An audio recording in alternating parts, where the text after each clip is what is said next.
अस्सलाम वालेकुम आदाब। एक लंबे वक्फे के बाद फ्रॉम एडिटर्स डेस्क की एक नई एपिसोड लेकर के मैं आपसे रूबरू हो रहा हूं। आप सब जानते हैं कि द बोल्ड वॉइस की तरफ से हमने फ्रॉम एडिटर्स डेस्क नाम से एक प्रोग्राम शुरू किया था, जिसकी मुख्तलिफ एपिसोड में हम जम्मू कश्मीर के बाहर, जम्मू कश्मीर बिलखसूस खित्ते चनाब की ताज़ा तरीन सूरत हाल और यहाँ के अहम मामलात पर अपना तज्जिया पेश करते आए हैं। और आज एक लंबे अरसे के बाद एक मरतबा फिर मौका मिला है कि आप लोगों के सामने हाजिर होकर के कुछ अहम मामलात पर अपना तज्जिया पेश करें।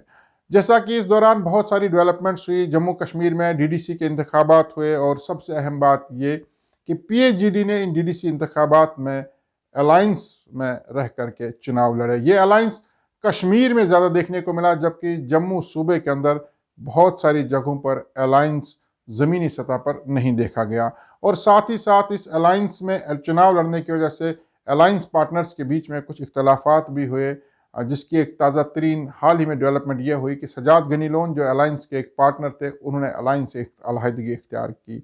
इसके अलावा डीडीसी चुनाव ख़त्म होने के बाद अब चूंकि डीडीसी के चेयरमैन मुंतखब होने, उस हवाले से जम्मू कश्मीर की जो सरकार है, जो गवर्नर इंतज़ामिया, उन्होंने एक अहम फैसला लिया है जिसमें कुछ इजला को ख़वातीन के लिए और कुछ को शेड्यूल कास्ट और शेड्यूल ट्राइब के लिए रिजर्व रखा गया। ये बात किस हद तक जायज़ है, क्या ज़मीनी सतह पर या अगर डीडीसी के जो मेम्बरान हैं वो इस फैसले को किस तरीके से लेते हैं, आज इन्हीं सभी बातों पर हम आपसे गुफ्तगू करेंगे। मेरा नाम शेख नासिर है, लेकिन आज की बात रखने से पहले मैं आप सब लोगों को एक बार फिर ये वाज़ा करना चाहूँगा कि जब कभी भी आप फ्रॉम एडिटर्स डेस्क की किसी भी एपिसोड पर किसी भी मामले को लेकर के मेरा तज्जिया सुनते हैं तो बराए करम मेरी पॉलिटिकल एफिलिएशन को मद्देनज़र ना रखें। आप सब जानते हैं कि मेरा एक सियासी जमात के साथ वाबस्तगी है, लेकिन जब भी फ्रॉम एडिटर्स डेस्क की किसी एपिसोड में किसी भी मामले पर अपना तज्जिया पेश करता हूँ तो मैं अपनी पॉलिटिकल आइडियोलॉजी, अपनी पॉलिटिकल एफिलिएशन को एक तरफ रख करके एक सहाफ़ी की हैसियत से उस पर बात करता हूँ। हम सब जानते हैं कि एक शख्स मुख्तलिफ तरह के किरदार निभाता है। वो वालिद का किरदार निभाता है, वो एक दोस्त का किरदार निभाता है, वो अगर ताजिर है तो एक ताजिर का किरदार निभाता है, एक शोहर का किरदार निभाता है। और कभी भी उन सभी जो रोल्स होते हैं, जो किरदार होते हैं, उन्हें मिक्सअप नहीं होने देता। और ठीक उसी तरीके से कि जब मैं फ्रॉम एडिटर्स डेस्क की एपिसोड में किसी भी मामले पर अपना तज्जिया पेश करता हूँ तो बराए करम आप भी मेरे उस किरदार को, एक सहाफ़ी के किरदार को मद्देनज़र रख कर ही मुझे सुना करें। मेरी पॉलिटिकल एफिलिएशन, मेरी पॉलिटिकल आइडियोलॉजी को उसमें मिक्सअप ना करते हुए मुझे सिर्फ़ और सिर्फ एक सहाफ़ी की नज़र से सुनिए। तो आज के मौजू पर बात करने से पहले मैं आप सब लोगों से गुजारिश करना चाहूँगा कि अगर आप मेरा ये वीडियो यूट्यूब पर देख रहे हैं तो अगर आपने यूट्यूब का चैनल हमारा अभी तक सब्सक्राइब नहीं किया तो बराए करम से सब्सक्राइब करें, और अगर फेसबुक पर आप देख रहे हैं तो हमारे फेसबुक पेज को लाइक करें। तो चलिए बात करते हैं आज के मौजू पर। डीडीसी के इंतखाबात हुए और डीडीसी के इंतखाबात पीएचजीडी ने अलायंस में लड़े। और ये अलायंस, जैसा कि मैंने पहले कहा कि जम्मू कश्मीर में, ख़ासकर वादी कश्मीर में देखने को मिला, लेकिन जम्मू सूबे में अलायंस कहीं पर नज़र नहीं आया।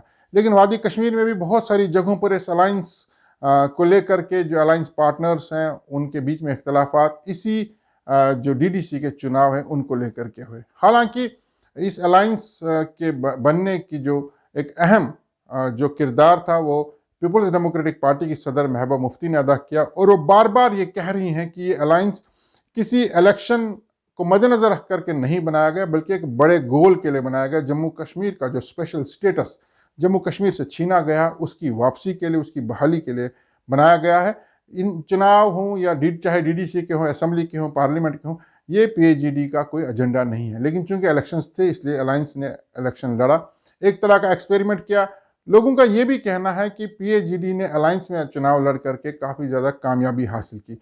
लेकिन मैं समझता हूँ अगर वाकई में ये अलायंस एक बड़े गोल के लिए, एक बड़े मकसद के लिए बनाया गया था, तो जो डीडीसी के चुनाव है उन्होंने कहीं ना कहीं इस अलायंस में दरारें पैदा कर दी हैं, जो कि हाल ही में हम सब ने देखा कि अलायंस के एक अहम रुकन सजाद गनी लोन ने वाजा कर दिया कि वो अलायंस का अब हिस्सा नहीं रहेंगे। उन्होंने अलायंस से अलहदगी इख्तियार की और ये ज़रूर कहा कि अलायंस का जो एजेंडा है मैं उसके साथ हूँ, उस मिशन के साथ हूँ, लेकिन अलायंस का मैं फार्मली एक रुकन अब नहीं रहूँगा। और उससे बड़ी अहम बात यह है कि हाल ही में कांग्रेस के सीनियर लीडर और साबिक मेंबर पार्लियामेंट बल्कि मरकज़ी वज़ीर प्रोफेसर सैफुद्दीन सोज का भी एक बयान सामने आया है, जिसमें उन्होंने कहा कि सजाद गनी लोन ने एक बेहतरीन फैसला लिया है। प्रोफेसर सोज ने अपने बयान में ये कहा कि कोई भी सियासी जमात हो, चाहे वो नेशनल कॉन्फ्रेंस हो, चाहे वो पीडीपी हो, कांग्रेस हो या कोई भी सियासी जमात हो, हर सियासी जमात का ये सोचना होता है, हर सियासी जमात का ये अपनी जगह एक मकसद होता है कि उनकी अपनी शनाख्त, अपनी आइडेंटिटी वो बहाल रहे। लेकिन पीएचईडी में मिलने के बाद कहीं ना कहीं सियासी जमातों की अपनी आइडेंटिटी पीएचईडी के अंदर आहिस्ता आहिस्ता घुल रही थी और सजाद गनी लोन ने एक बेहतरीन फैसला लिया। उसने पीएचईडी से अलहदगी इख्तियार करके अपनी जमात की आइडेंटिटी को बहाल रखने की कोशिश की। प्रोफेसर सोज के मुताबिक कि सजाद गनी लोन ने सही फैसला लिया। उन्होंने ये भी कहा कि हर पार्टी को अपनी शनाख्त बहाल रखनी चाहिए। अब प्रोफेसर सोज किस हद तक सही है, सजाद गनी लोन का फैसला किस हद तक सही है, इस पर हम कोई टिप्पणी नहीं देंगे, लेकिन ये ज़रूर कहेंगे कि डीडीसी के इलेक्शंस इस पीएचईडी के लिए कहीं ना कहीं भारी ज़रूर पड़ते हुए दिखाई देते हैं। अब सवाल ये पैदा होता है कि पीएचईडी के अलायंस में इलेक्शन लड़ने में किस जमात को ज़्यादा फ़ायदा हुआ है। वो सब जानते हैं कि जब कोई गाड़ी कोई तैयार करता है या उस गाड़ी में बहुत सारे लोग सवार होते हैं, तो जिस शख्स के हाथ में स्टीयरिंग होती है, कंट्रोल उसके पास होता है, वो उस गाड़ी को कहाँ लेकर के जाना चाहता है वो उसकी मंशा, उसकी मर्जी से होता है। और ठीक उसी तरीके से नेशनल कॉन्फ्रेंस के पास पीएचईडी की स्टीयरिंग फारूक अब्दुल्ला साहब के हाथ में थमाई गई है। तो जाहिर सी बात यह है कि चूँकि प्रोफेसर सोज ने कहा कि हर सियासी जमात की गर्ज होती है, उनका एक मकसद होता है कि अपनी जमात की शनाख्त को बहाल रखें, अपनी जमात को ज़्यादा मजबूत करें। तो जाहिर सी बात है, अगर डॉक्टर फारूक अब्दुल्ला के पास पीएचईडी का स्टीयरिंग था तो उन्होंने भी अपनी जमात को फ़ायदा देने की गर्ज से अगर कुछ पीएचईडी के में अलायंस में डीडीसी के इलेक्शंस में कुछ थोड़ा बहुत कोशिशें की होगी तो वो जायज़ थी। अब सवाल ये पैदा होता है कि क्या सजाद गनी लोन के पीएचईडी से निकलने के बाद और भी लोग इस पीएचईडी को आने वाले वक्त में छोड़ेंगे या कुछ और लोग इसके साथ जुड़ेंगे। ये आने वाला वक्त बताएगा। इस पर अभी कुछ कहना कबल अज़ वक्त कोई भी तज्जिया या दलील देने के बराबर होगा। लिहाजा आने वाला वक्त हम सब पर यह बात वाज़ह कर देगा कि पीएचईडी आने वाले वक्त में अगर असम्बली इंतखाबात होते हैं तो क्या असम्बली इंतखाबात भी अब दोबारा अलायंस में लड़े जाएंगे, या असम्बली इंतखाबात के लिए डीडीसी ने जो एक सबक दिया है या डीडीसी जो अलायंस पार्टनर ने सीखा है उस पर सोच विचार करने के बाद कुछ नए फैसले लिए जाएंगे। आज के एपिसोड में जो एक और मामले पर हम बात करना चाहते हैं वो ये है कि जब डीडीसी के चुनाव ख़त्म हुए, अब चूंकि हर डिस्ट्रिक्ट में एक चेयरमैन मुंतखब होना है, तो अचानक से एक नोटिफिकेशन आती है जिसमें ये कहा जाता है कि कुछ इज़ला को ख़वातीन के लिए रिज़र्व किया जाएगा, कुछ को शेड्यूल कास्ट और शेड्यूल ट्राइब के लिए रिज़र्व किया जाएगा। ये बात किस हद तक जायज़ है हम सब लोग समझ सकते हैं कि अगर चुनाव होने थे तो चुनाव होने से कबल ही इन सारे मामलात को वाज़ह कर देना चाहिए था, ताकि उसी हिसाब से हर सियासी जमात अपने उम्मीदवार मैदान में उतारते।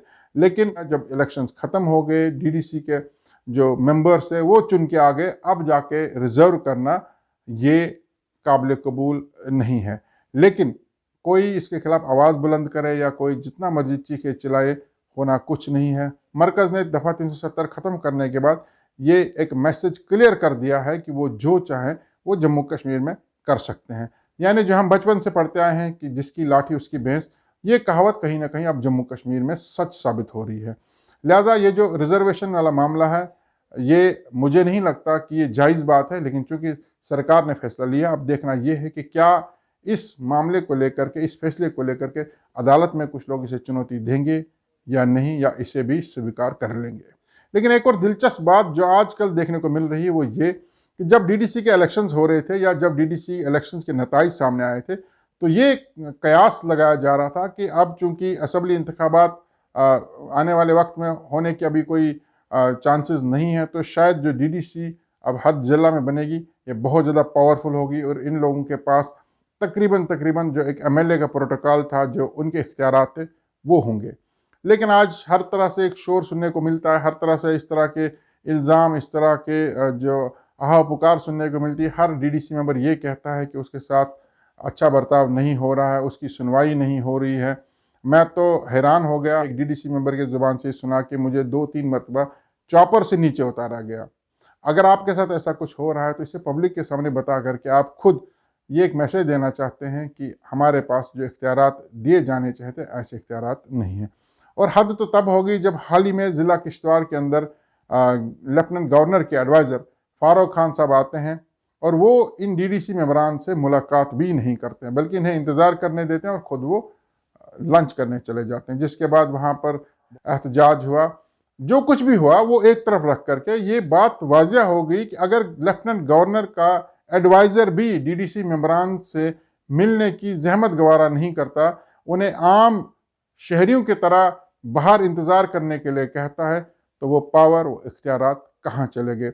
अब बहुत बड़ा सवाल यहाँ पर यह पैदा होता है, क्या वाकई में इन डीडीसी मेंबरान के पास इख्तियारात नहीं है, उनका कोई प्रोटोकॉल नहीं है, या इन्हें खुद अपनी ताकत, अपने इख्तियारात, अपनी पावर्स का कोई भी इल्म नहीं है, इसलिए इनके साथ ऐसा बर्ताव हो रहा है। उम्मीद करते हैं कि आने वाले वक्त में जो डीडीसी मेंबरान के साथ सरकार ने वादे किए थे, जो कहा गया था, उस तरह के इख्तियारात इन्हें दिए जाएं और लोगों ने जिस घर से इन्हें चुना था वो अपना काम अंजाम दे सकें। आज के एपिसोड में बस इतना ही। दीजिए इजाज़त। आप देखते रहे द बोल्ड वॉइस और जल्द ही एक नए मौजू के साथ हम दोबारा पेश होंगे फ्रॉम एडिटर्स डेस्क एक नई एपिसोड के साथ।